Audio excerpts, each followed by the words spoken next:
азыр кичине кечиресиздер. Негизи көп эле нерсе айтайын деп аткам, кичине болсо да мен мындай силерге совет катары айтып кете турган бир кичине оюм менен бөлүшүп коеюн.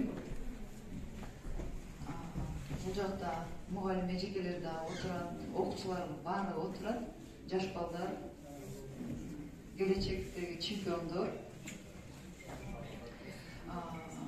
Мен деле ушул Кочкор районунда Теңдик айылында чоңоюп өскөм, жөнөкөй үй бүлөнүн 4-чү баласымын. Айтайын дегеним, мен деле айылда жүрүп, ким ойлоптур? Кошуна эч ким ойлогон эмес, чындыгын айтканда ушул дүйнө жүзүн багындыраттыр. Жанымда жүргөндө ушул 10 жылдан кийин, 15 жылдан кийин ушу бүгүнкү күнгө жеткен даражага жетет деп ким ойлоптур? Эч ким ойлогон эмес. Демек мен өзүм деле ойлогон эмесмин, чындыгында айтканда. Анан айылда деле жүрүп, жакшы билим алып, жакшы окуп, аракет кылсак, умтулсак, максатты чоң, бийик, туруктуу коюп,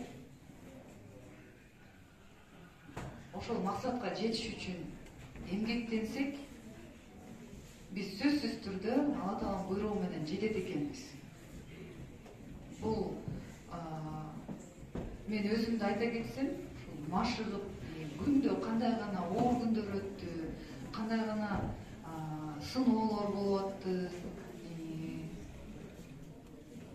Күрөшпөй эле койсом, кайдан дагы ушул күрөштү тандап алдым деген ойлор келген күндө дагы мен кайтадан максатым бар да, максатыма жетем деп мен машыга өрдүм.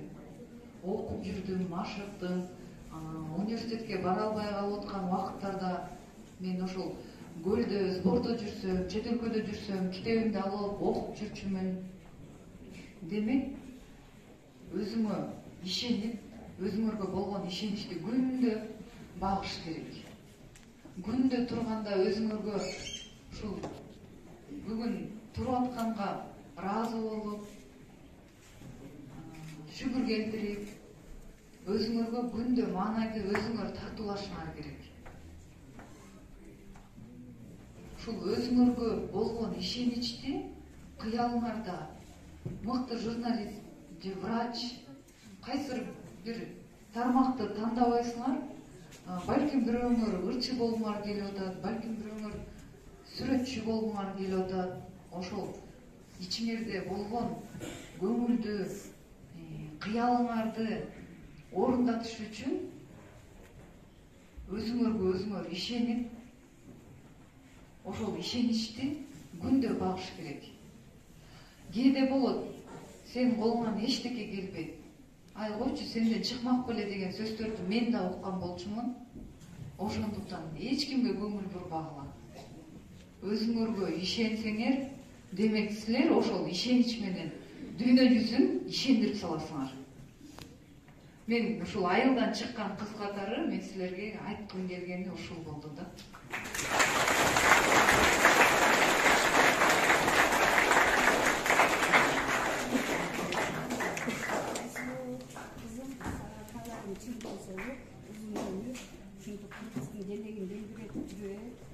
Көп жетишкендиктерге, ийгиликтерге жетер. Ошол Кочкор эли, Кочкордун кызы болгондон кийин аябай сыймыктанган, жакшы дагы көп нерселерге жетиш. Эми кийинки дагы 2024-төгү эмеде Кудай буйруса Кыргыздын желегин желбиретип, эң мыкты деген жетишкендиктерге жетишип келе калат. Ошон үчүн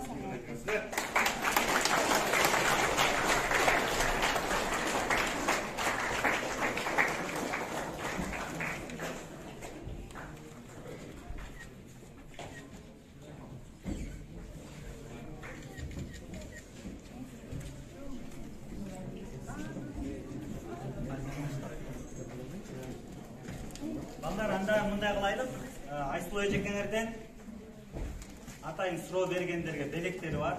Суроо бергендер туруп, могул жакка келсеңер. Суроо бергендер келип. Суроо берген балдар, кыздар келиңиздер. Могул астына кел. Тизиле болот. Öyle çıkalım.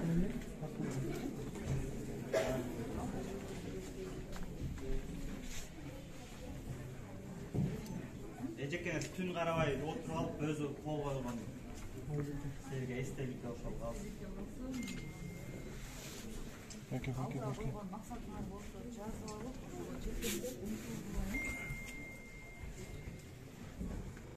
Пешенеме жазганы болот экен. Мисалы мен бүгүн турмушка чыгам деп эле турмушка чыгып кетсең дагы болбойт экен. Мен Олимпиада оюндарынан кийин жеке жашоомду курайын деп, турмушка чыгам деп аракет кылдым. Бирок бардыгы Аллах Тааламдын буйругу болмоюнча өзүм мен мындай кылам, ушундай болуш керек деген дагы боло бербейт экен. Бардык нерсе бул буйрук экен. Ошондуктан буйруган күнү жеке жашообузду курабыз деген оюбуз бар. Бул өзүнүн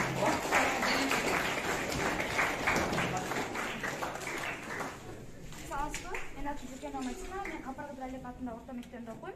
Менин суроом деген азыркы учурда тууну өзгөртүүгө сунуш киргизген. Суроону алып атабыз. Чоң рахмат. Кызыгып мен оюмду дагы сурап атканыма. Мен эгемендүүлүк Кыргызстанда төрөлүп жашап жатканымдан бери мен бир эле тууну, бир эле желегибизди тааныйм. Ошо мени жок, бир эле желекти тааныйм да. Мен ошол эле желекти мен дүйнө чемпионатына дүйнө ареналарына көтөрүш үчүн, ошо желегибиз желбиреш үчүн биз канча деген күч кубатыбызды, мээнетибизди жумшап жатабыз.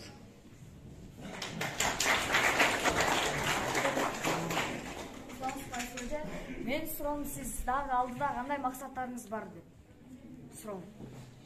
Меники жаңы эле айтып кеттим, эң алдыдагы келе жаткан Олимпиада оюндары Парижде өтө турган. Франция өлкөсүндөгү 2024 жылы Олимпиада оюндары. Катуураак айтып койсуң деп.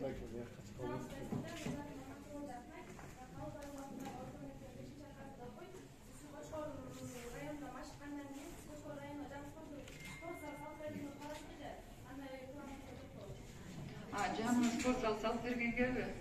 Менде эгер мүмкүнчүлүк болсо мен көп эле нерсе кылып салмакмын. Мен азыр баары мындай түшүнүү үчүн мен бүгүнкү күндө жөн эле спортчумун. Мен эч кандай бизнес тармакта бизнес алып барбайм. Мамлекеттен алган стипендия менен эле мен өзүмдү күнүмдү жашап өткөрөм десем болот. Ал эми биз Нарык шаарында Алтынбек Капарбекович менен жолукканда ал киши сунушу, жакшы сунушу бар экен. Буюрса ал Кочкор районуна күрөш, чоң күрөш залы салынсын деп жакшы сунуш киргизип атат. Буюрса ошол сунушу ишке ашып калса, эмдиги жылдардан мен ойлойм, буюрса ошол зал Кочкор районуна салынып калат деп.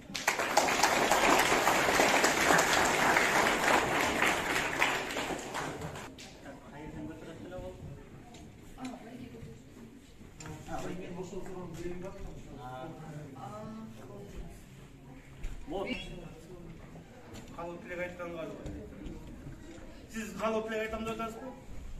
Жакта эже кол койду. Келиңиз.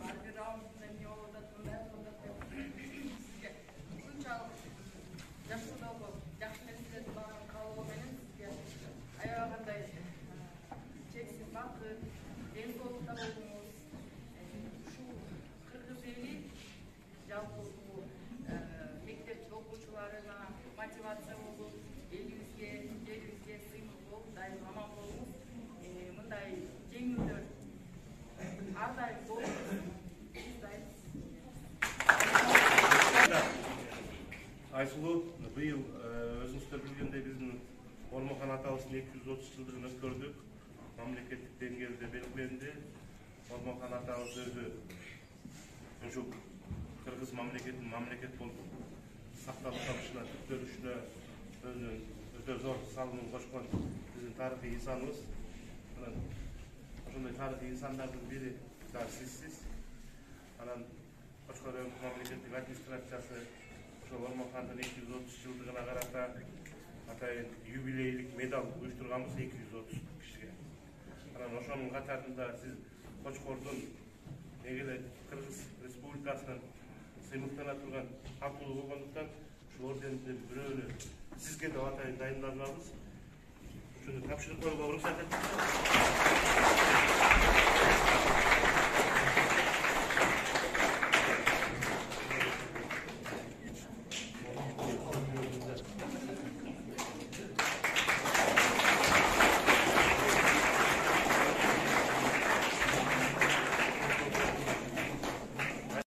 Спорт жолун тандабасаңыз кайсы кесиптин ээси болмокчусуз азыр? Кайсы окуу жайда окумакчысыздар? Эгер мен спортту тандабасам, мен мектепте окуп жүргөндө 4-класстагы личный делода жазылып жүрүптүр, ошону окуп аябай таң калгам. Эмнегедир мугалим да болгум келишкен. Андан тышкары дагы бир аз кичине 6-7 класс болуп калган учурда журналист болгум келишкен. Мен ойлоп турмун, ушу журналист болсом дүйнө жүзүн кыдырып, телевизорго чыгам депчи. Бирок ошол кыялдын аркасында бүгүнкү күндө спорттун аркасы менен мен дүйнө жүзүн кыдырып атам. Жана ошондой эле телевизорго дагы менден интервью алып, ошо телевизорго мен чыгып калып атам да. Ошон үчүн мен мындай кыялды көп кыялдансаңар орундалат экен да, кыялдардын баардыгы орундалат экен. А эгер эртерээк орундалышын кааласаңар, максат коюш керек экен. Максат койсоңор, ал максатка жетиш үчүн силер эмгек кылсаңар, күндөн күнгө мээнет кылсаңар, өзүңөр билбей калат экенсиңер кандай эле орундалып калганына. Мисалы, үйлүү болсом экен деп дагы мен канча жыл тилек кылып жүрдүм, өзүм билбей калдым. Бир күнү эле мен үйүмдө отурам да, анан 10 жыл мурунду алсак, мен ошол үйгө качан жигет болдум экен, үйлүү болсом кандай болот экен деген дагы мындай ойлор болгондо кыялдар болчу.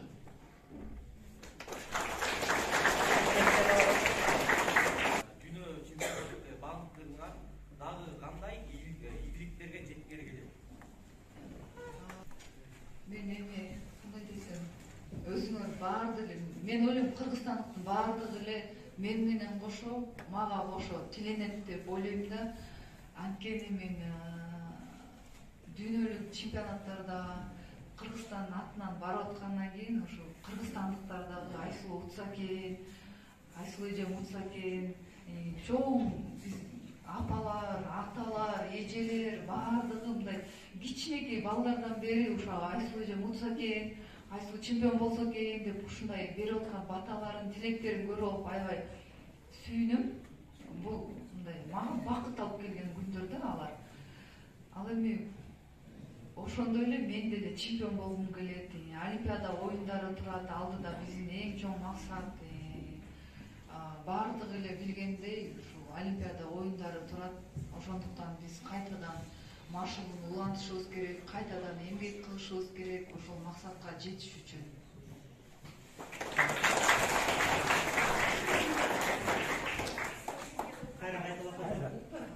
Саламатсызбы, мен Олтандан баштан, Башмелек атындагы орто билим берүү мектеби 11-класс окуп жатам. Сиздер спорттон башка койуп билесизби? Спорттон башка эмне кызыгасыз? Спорттон башка мен көп нерсеге кызыгам. Мисалы, убактым болсо мен жөө жүрүп алып, баардык Кыргызстандын баардык жерин кыдыргым келет, поход кылгым келет, айлап түндөп кетип калгым келет. Мисалы, эгер убактым болгондо мага өзү балет чапкандыктан мен эгер менде мүмкүнчүлүк болсо күндө театр, опера баардык жакка барып убактымды өткөрмөкмүн, өзүм ырдап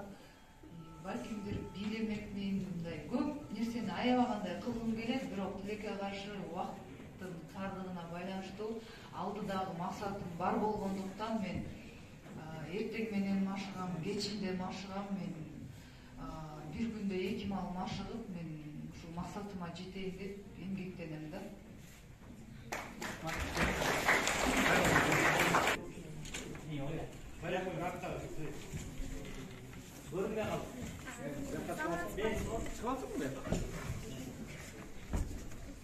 Саламатсызбы Айсыл эже.